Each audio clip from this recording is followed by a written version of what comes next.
Proverbs 4 verse 7. Wisdom is the principal thing. Therefore, get wisdom. And with all thy getting, get understanding. Hi, I'm Nonny Motaung, and this is Got You, a space to learn, unlearn, grow in understanding and in love as far as relationships are concerned. Thank you so much for tuning in. I really appreciate it.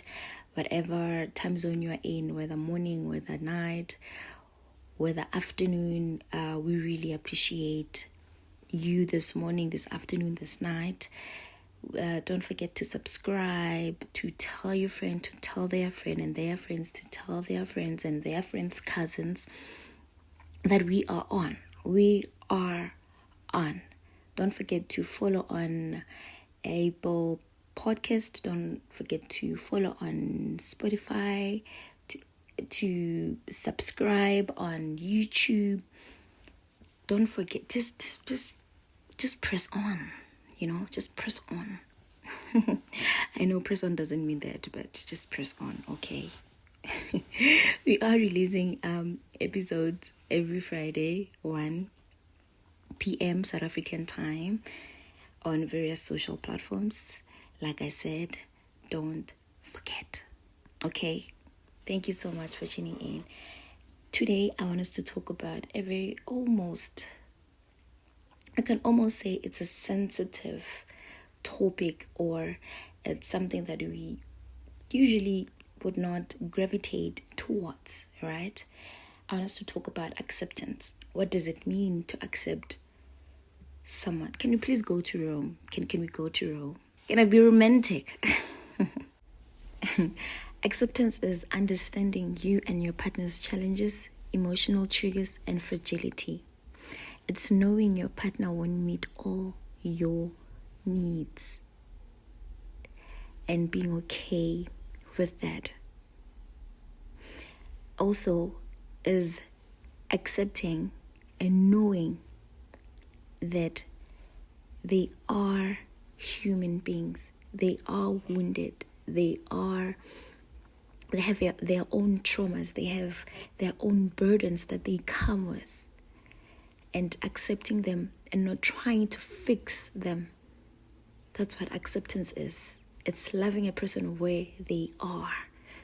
Not where you wish they could be or who you wish they should be.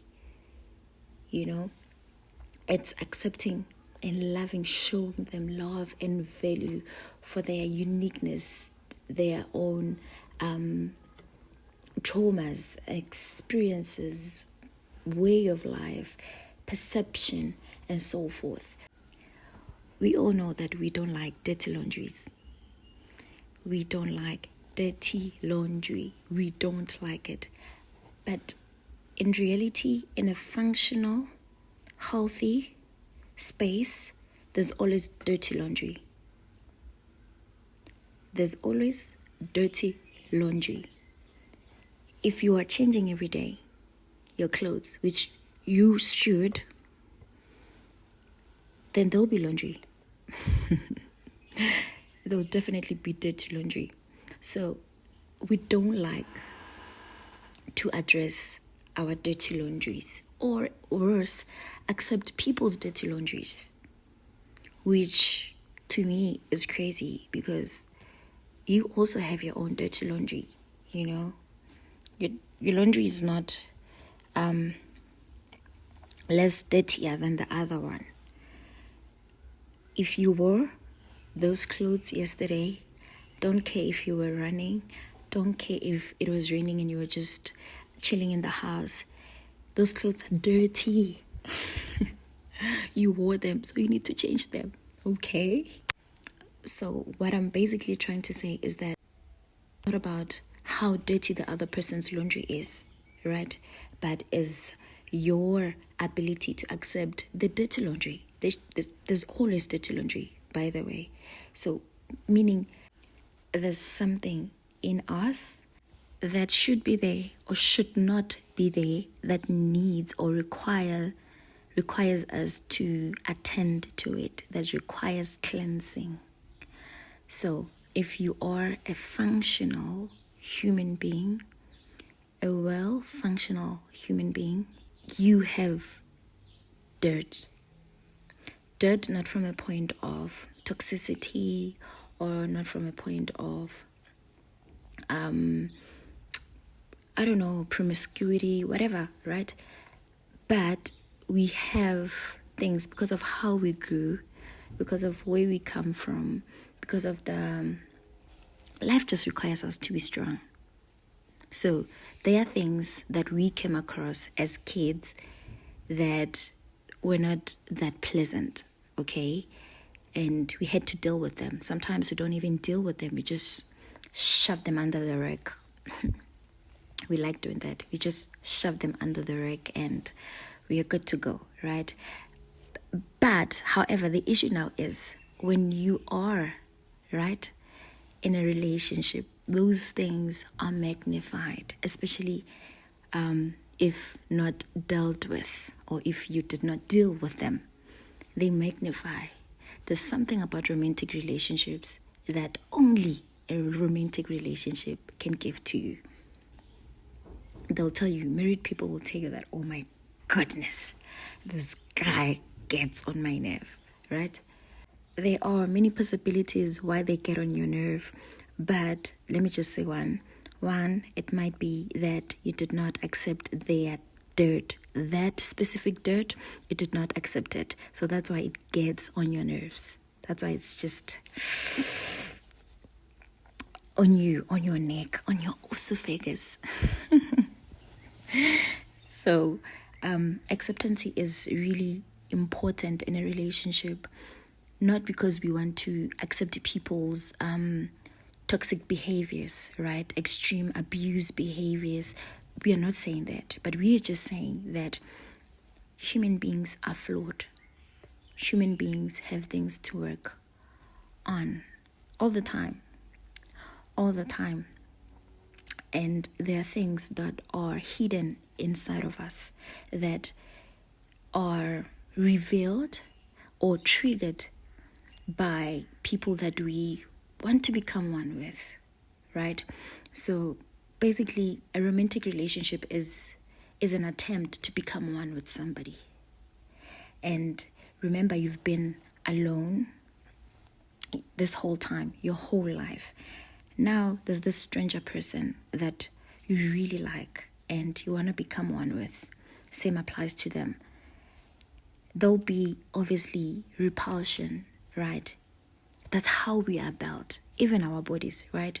There are things in our bodies that are probably maybe something that is not familiar with the body, right?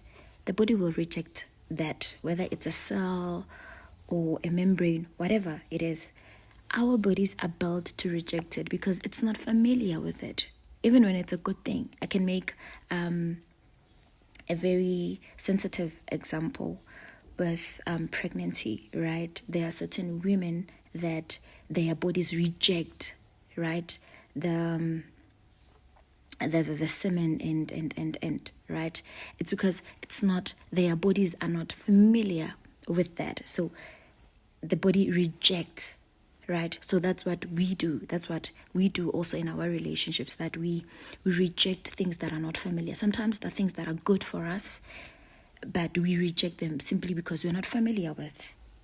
So acceptance is the transportation we use to move from I don't want you, I can't relate with this, to I'm willing to know about you. I'm willing to work with you. I hope that makes sense. Does that mean that you stop working on yourself? You stop growing? You stop developing yourself? No, definitely. Does that mean that you should accept a toxic trait? No, it's not. Acceptance is the willingness to make it work. And even if it does not work, I'm still going to work with you. Kind of a thing, right? A thorn on my flesh. A thorn on my flesh. But listen to what God says. I love Bible. My grace is sufficient. Can I get an amen? So we don't. It's really hard. It's not easy, but acceptance really liberates. It liberates people. You also get liberated. You're not agitated anymore about small things. You don't sweat small things anymore because you're like, oh, okay, this is it. This is what we are dealing with now. This is what is happening now. This is who they are now, right? This is not saying that you should give up on them and be like, yeah, this is how they are.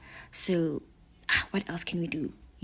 And don't be open-hearted around that specific area with them, but is just being in the middle ground. We can say that acceptance is literally being in the middle ground. You were saying, okay, you are like this. I can work with you while you are like this. However, I'm still open that you become better at that. You want to be happy? Accept. Accept.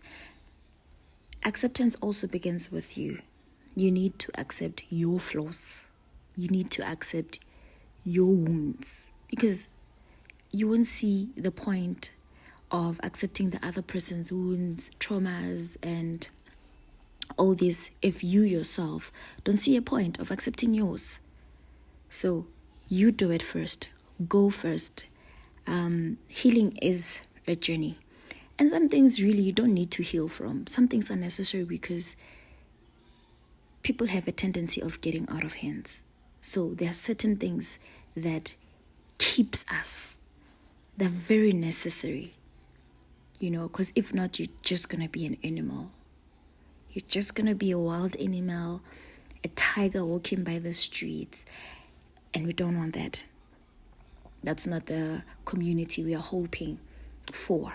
So some things are really necessary, but you don't necessarily have to heal from them. You just have to know how to manage them. You just have to know your triggers, your emotional triggers. Also, disclose to those you are in relationship with that this is how I grew. This is how my mom made me feel, or this is how my dad made me feel. This is what happened to me when I was this age, and this is how I cope. This is my coping mechanism. This is my defensive mechanism. This is, just be open about it to your partner or whoever, sorry. So that they also know what they're accepting. Because sometimes there are certain behaviors that a person consistently and consecutively do, which to you, honestly, is rocket science, right? You don't understand. But to them, that's how they are trying to protect themselves, or that's how they are trying to, I don't know, to spread their wings or anything, really. But they won't know unless you tell them that, okay, this is how I grew up. This is how I feel. So every time this happens, my memory goes back to this particular day or this particular moment when this happened to me. So we know when you react a certain way that, oh, it's that. We understand. Right? We understand. And sometimes you need to heal from that, because not everything should be a trigger. Not everything that reminds you of that thing should be a trigger. Right? It can be a testimony and not a remembrance of something, of a trauma, right? You can remember it, but this time around, don't remember it with experience, right? Meaning the emotions that you had at that particular time when that particular thing happened to you. You don't have to revisit or relive those emotions again, but you can see it now as a testimony, something that you have overcome, right? So every time somebody does something like that to you, you actually smile and be like, I've been there. I've done that. I got a t-shirt for it, and I'm willing to help this person and I want to help this person. So some things you heal from them, some things you don't. And it's okay. Okay? We are not trying to be robots. We are not trying to be emotionless. We are not trying to be perfect. I know we are striving for perfection. Hallelujah. We're striving for perfection. But we are just saying that at the end of the day, there's only one true God. Okay? With that all being said, I think I should just close it here. Just so we have time to think about the people we're in relationships with, the life that we want for ourselves, the people that we want to become, just so we can think about that. This is short so you can think, not so that you can just stop listening and continue your life. Continue your toxic. No, I'm kidding. I'm kidding. Thank you so much. I'm Nonny Motaung and this has got you. Thank you so much for tuning in. Don't forget to subscribe, to follow, to share, to comment. I really appreciate your engagement. I pray that, oh my goodness, listen to me saying I pray. I hope that you learned something, or you unlearned something, or you understand something, or something is just made clear to you. Okay?